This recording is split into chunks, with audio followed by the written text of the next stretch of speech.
A new crime documentary with local ties has become a top 10 hit on Netflix. It's called How to Rob a Bank. And here to tell us about it is Ellen Glasser, former Atlantic Beach mayor and retired FBI agent, who is also known on the program as Agent Mom. Yes. Good morning, everybody. Good morning. Nice to have you. So, the story focuses on a serial bank robber from the 1990s. Right. It was he robbed banks between 1992 and 1996 when um, his end of days came. Okay. And you had a little something to do with that.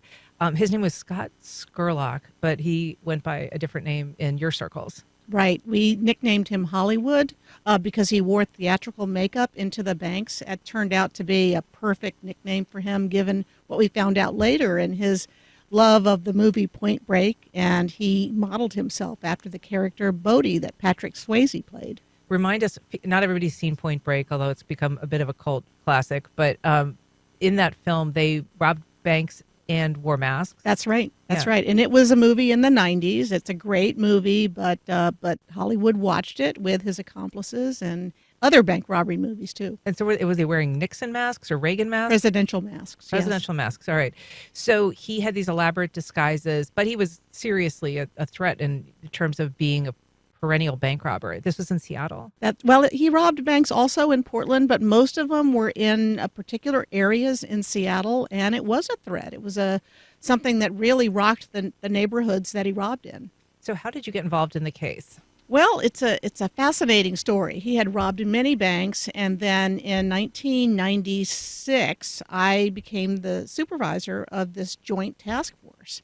And this was one of the major cases where Seattle police had been responding to banks. And we were working major cases too. And so we joined forces to try to be greater than the individual parts of the story to try to apprehend him. So as the supervisor, I came in and brought resources. We got banks involved. We did training on felony car stops. We got equipment. We did a lot of things to come together on this. And that is ultimately what brought this bank robber down.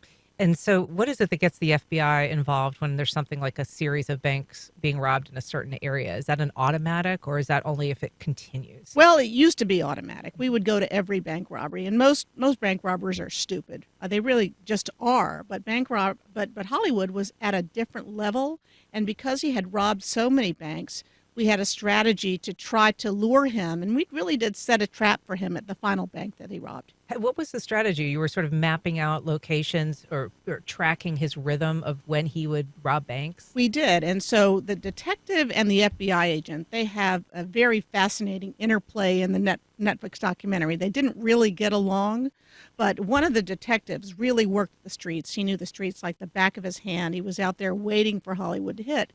But the other FBI agent who worked with him was really calculating how much time took place between robberies and where they took place, and he came up with a hunch on when he might hit again. So we got the banks together to help us install tracking devices in most of the banks in that area. So it took a huge amount of coordination to get those tracking devices, which were not a thing back in the 90s. Right. And then to get the police department trained up on tracking these devices. So it was a huge effort, and I'm really proud to have been part of leading that. But it was a very dangerous, in the end, it became a very dangerous takedown. Explain to us what happened, because you were right in the center of that. Right. Well, I was very involved in training, and we had hundreds of people involved in this case, although in the documentary, you really focus on three of the good guys, and I'm one of those guys. We would install these tracking devices in the vault money because Hollywood wanted more money, so he would always do these vault takeovers. His activities were escalating, and we lured him in by talking about him in the media. And as it turned out, he was a very cocky guy, and if you watch the documentary, you'll see what I'm talking about. But he wanted to get that big haul. And so we worked together, and it happened the night before Thanksgiving in 1996. And there was some gunfire involved. So tell us about that. Well, it was interesting. With all the preparation that I had done as the supervisor, I was the only FBI agent out there that night because I was in the office late. Yeah, we ended up in a hail of gunfire, and I was being shot at point blank range, and I was in a crossfire between Hollywood and the van that his team was in, and the police behind me. And ultimately, Hollywood escaped that night, but he committed suicide the next day as part of a much bigger operation. And then two of the bank robberies were injured. They were prosecuted, and they went to jail for more than 20 years for trying to kill me. Wow. And that must have been an incredibly traumatic experience. Well, it was traumatic, but if you'll see in the documentary, I was always concerned that somebody was going to get hurt and that this was going to escalate. It played out really the way that I thought that it would, except that I really didn't expect to be in the middle of the gunfire. But it presents trauma to lots of people, tellers, bystanders, and to the team that worked it. I mean, it was a long time before I really would even talk about the case. You were called Agent Mom in the film because you were a mom at the time. I mean, Right. that must have changed in some ways how all of that felt. Oh, it did. In fact, my youngest child, Harry, is about the age that he was born in that year of Hollywood, and he's a firefighter with JFRD now. And I just think about what would have happened if I hadn't been around to be with my kids. I mean, I was very aware of the fact that I had two lives, and I had this sort of badass FBI side, and I had this nurturing side of being a mom with babies at home.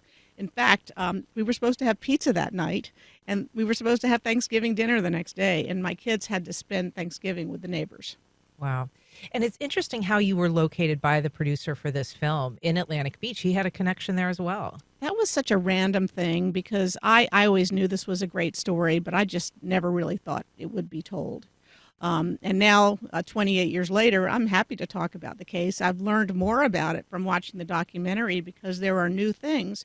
But one of the directors, Seth Porges, his parents lived in Atlantic Beach. So when he started looking at the story and was talking to people, they said, "Well, who knows this story?" And they said, "Well, Ellen Glasser, and she lives in a place called Atlantic Beach."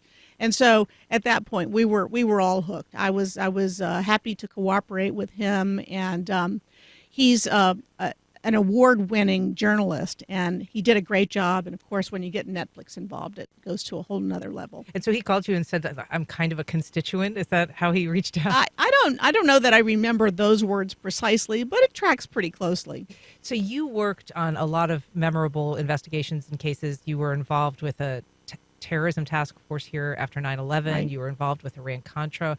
Where does Hollywood rank in the grand scheme of all the things that you did as an FBI agent? Well, it's my only shootout, so it's different in that respect. And I think about it quite a lot. But I worked public corruption cases and other very big bank robbery cases and extortion cases. I'm going to say it's probably number two. Yeah.